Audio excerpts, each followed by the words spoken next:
Growing partisan clashes over the deadly shooting of Renee Good, the Minnesota woman killed by an ICE agent in Minneapolis.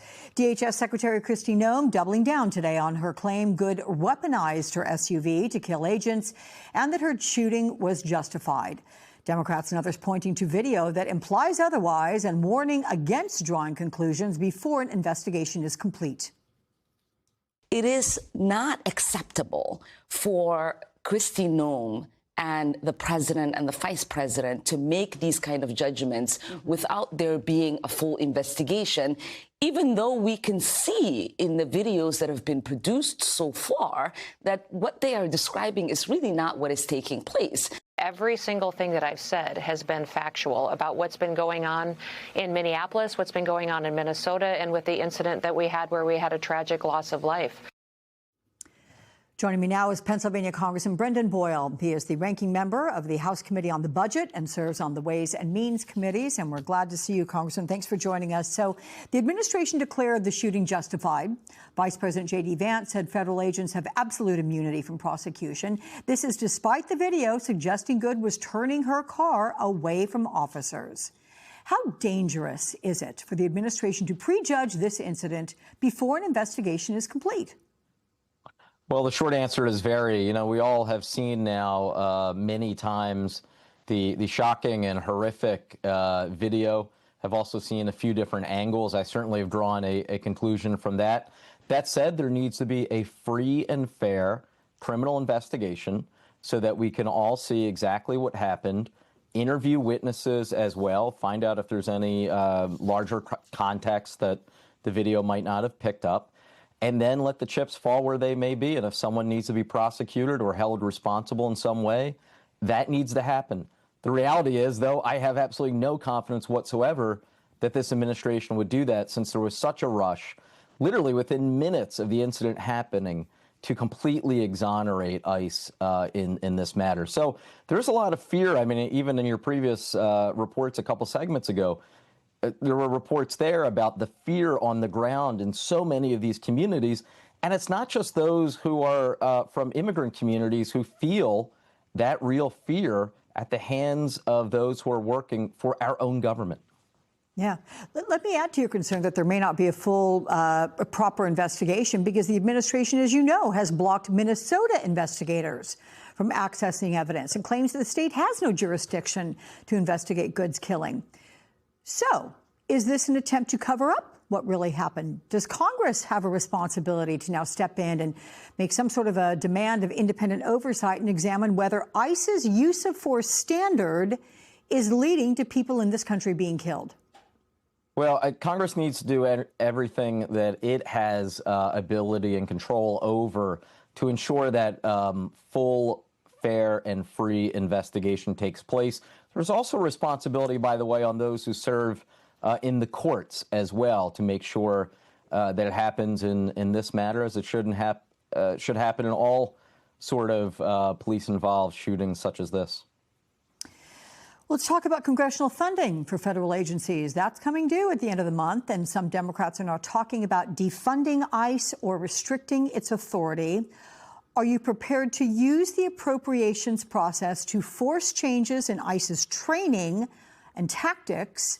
Are Democrats willing to be labeled anti-law enforcement by the GOP? I mean, do you worry that is how the majority of Americans would see it? Or would the majority of Americans side with Democrats on this? You know, if we take a step back to 6 months ago in Trump's mega tax bill, which was mostly about delivering tax cuts for the super wealthy, paid for by cuts to health care and other programs, included in that bill was a massive increase to ICE's budget, in fact, making it by far the largest and most well-funded law enforcement agency in the United States, indeed in the world. Now, I voted against that. It is completely unjustified. So I would be supportive of any measures to rein that in. We can do both at the same time. We can have proper law enforcement and proper enforcement of our immigration rules and laws, while at the same time ensuring that we aren't creating chaos and fear in city after city throughout our country. This week, as you know, the House is expected to pass a clean 3-year extension of the ACA premium tax credits after 17 House Republicans joined with Democrats on that discharge petition to force the vote. The extension is unlikely to clear the Senate, but there is a bipartisan group of senators who say they are close to a deal on some sort of a compromise bill. Are Democrats prepared to accept perhaps a shorter extension and other concessions? And what happens to enrollees if these negotiations end up dragging on further into 2026? Well, again, the original sin here was Trump's mega tax bill that was passed over the summer because, as I mentioned, that included these massive cuts to health care, the largest cuts to health care in American history, cuts to Medicaid and Obamacare, especially. The first of those scheduled cuts, the cuts to Obamacare, of course, take effect January 1st. Literally about a week and a half ago. So we need to act with haste. We should have acted in November and December to prevent these cuts from happening. I am very happy that literally every single House Democrat and a handful of House Republicans banded together to approve a clean 3-year extension of the Obamacare tax credits. I'm not giving up on the vote in the Senate. I think that we are close there. I think the numbers at the moment are probably against us. But when we started out in the House in this effort, the numbers were against us. So I'm not giving up on that Senate vote. I hope everyone who's listening, who cares about this issue, reaches out to their state's 2 senators to demand of them that they act. Otherwise, millions of Americans will lose their health care and millions more will see their premiums double overnight. Okay, the power of positive thinking there. I do have one more question for you, sir, as we talk about the president's plans to acquire Greenland. You argue in a new op-ed that U.S. military force against Greenland would effectively shatter NATO and destroy America's credibility. Before Trump's rhetoric turns into reality, what concrete steps should Congress take to legally box him in and prevent any military action against a NATO ally? Yeah, the op-ed you just referenced is in today's Philadelphia Inquirer. I encourage people to go check it out. I entitled it "Breaking the World We Built," because the United States was the force that created NATO about 8 decades ago.